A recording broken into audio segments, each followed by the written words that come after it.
to the title series.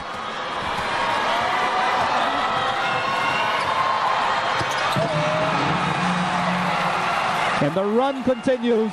It's just a 6-point game. 63-57 para sa Alaska.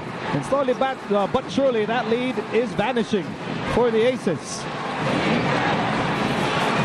Under 3 minutes to go in the third. Hugnatan has the ball. 1-on-1 against Kelly Williams. One-hander blocked by Williams.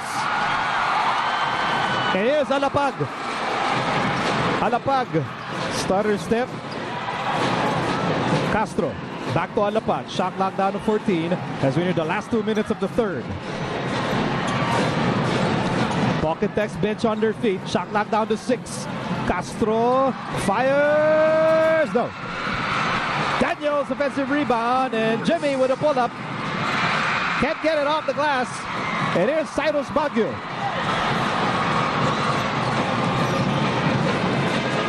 They set up Hugnatan at the post. Remember, he was blocked earlier by Kelly Williams.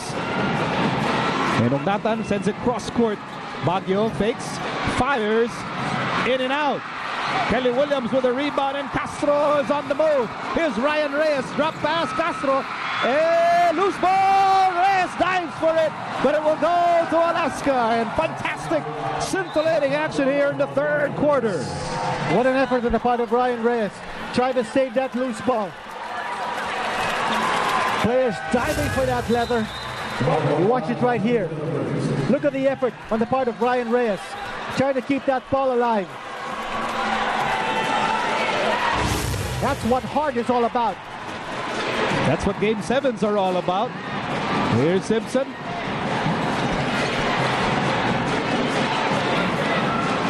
Got to shoot para sa Alaska. Again, the offense starts for Hugnatan. Outside Baguio.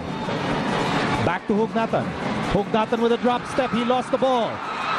And Cardona completes the steal.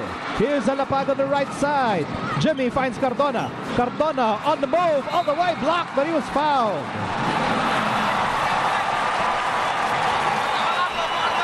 Nice aggressive move on the part of Mac Cardona. You know, on the last two offensive sets of Alaska, they've been going to Reynel Hugnatan at the post, but it's Kelly Williams on top of him. Kelly Williams is too good a defender for Reynel Hugnatan to go up against. Rather than Hugnatan, you would expect Simpson to be posting up.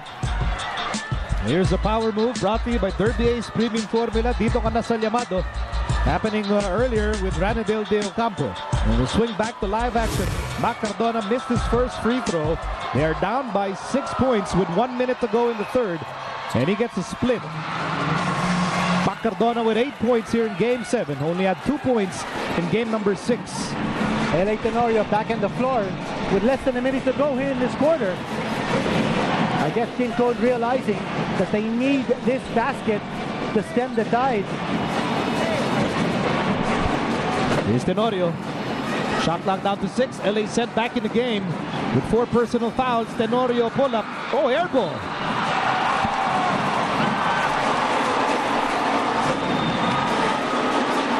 So time winding down here in the third. And Castro uncontested. But I would consider that a transition basket. But again, making the extra pass, the unselfish play. Talking text now in the groove. They've got the rhythm flowing. You know, the first half was all Alaska. They led by as many as 15. In fact, they led by 12 at the end of the first quarter. Led by as many as 15 in the second quarter. But here in the third, Alapag, Castro, Williams, Cardona, all conniving to bring Talking Text back in this game. And certainly you do not finish number 1 in the elimination round and just lie and die in a Game 7. Well, Nico, I thought Alaska lost its aggressiveness here in this quarter. I thought they celebrated too early, thinking that all the shots they were throwing up were going in. Here's Simpson.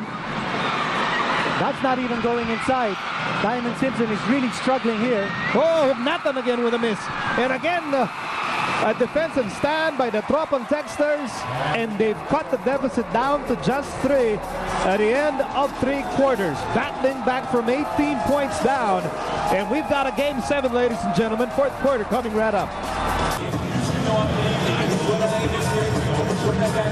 You're watching the Game 7 semi-series between Alaska and Tropang Tex, and with me is the assistant coach of Alaska, Luigi Trillo. Luigi, the aggressiveness level that you want in the 3rd quarter wasn't there for Alaska. Ryan, Sean, and Jimmy ignited a big run, and momentum has shifted to their side. How do you plan to counter this in the 4th quarter? I hate to say this, but Tropang Tex looks like a fresher team.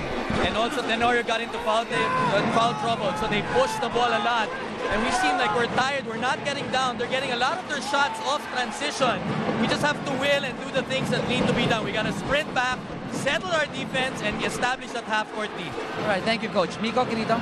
Kaya nagsimula na po ang 4th and final quarter, and Fonacher fires the 3, and that's something Alaska really needs at this point as we begin the 4th quarter. But Coach Tim Cone making sure that he always has a shooter on the floor. Tenorio was actually trading places with LA Tenorio at the point guard position. Now Tenorio is there. Tim Cone didn't get too much offense from Cyrus Baguio. He's going to try it now with Larry Fonacher. And somebody was caught in the no parking zone para sa Tropang Tex. Just going over the gentlemen on the floor. For Alaska, it's Borboran, Tenorio, Fonacher, Simpson, and Ugnatan. And what about that meltdown of Alaska in the 3rd period? Only 16 points. And Diamond Simpson did not even score in that 3rd quarter for Alaska. Boy, the Aces, in that 3rd quarter, really wilting like a batch of old French fries. I don't mind the batch of that. Ako rin. And here's Ugnatan with a miss. And, they call an offensive foul here. He won it off. That's a good call, and even Coach Tim Cone realizing it.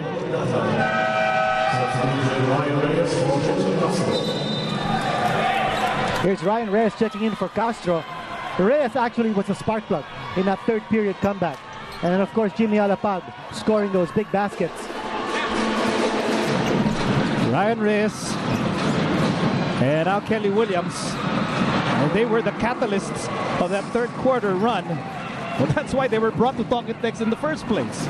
Look what Ryan Reyes again did. He's done that time and again. He drives all the way inside, and then when he draws the defense, he passes off to an open teammate, either from the baseline or coming down the middle, as in that particular case, Kelly Williams. That's what makes him so good, because he can't be stopped when he's moving inside. I think Alaska needs to put up a defensive stance and prevent him from penetrating, because when he does penetrate, he's dishing off to an open man. Here's Simpson, just a 4-point game para sa Alaska, and a forced shot by Simpson, but he got his own miss. And Diamond Simpson now with 16 points. A good tap there by Renan Hugnatan, but that should get Diamond Simpson back in the group somehow. And again, you see Ryan Reyes, you see that penetration. They can't stop him from moving inside. Either he's scoring or he's dishing off, but he's the man of the hour for Tropang Tex. Someone who did not play the last 2 games of this series. I mean, you have to wonder, Quinito, if Alaska has anyone in the backcourt, in their guard rotation, that is strong enough to go toe-to-toe with Ryan Reyes when he's driving. It's tough. Larry Fonacher is trying his darnest best to stop him from penetrating. Cyrus Baguio might also be tapped in for that duty. So Alaska protecting their 3-point lead, 68-65 in the early moments of the 4th and final quarter.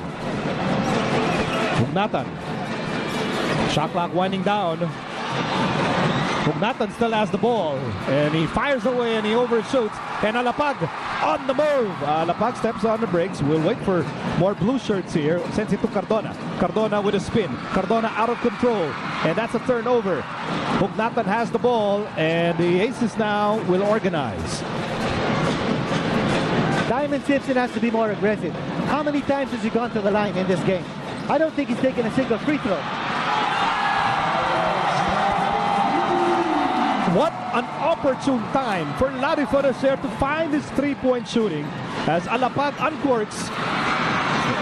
But Daniels gets the ball back. Here's Ryan Reyes from the corner. And Hugnatan is down, and it's a loose ball foul against the Tropang Texters. Man down for Alaska. And they call a foul on Sean Daniels, and Coach Chartres can't believe it. Here's Joe Devans. This is going to be a timely substitution because Reynel Nathan was holding on to the ball too long, drawing the defense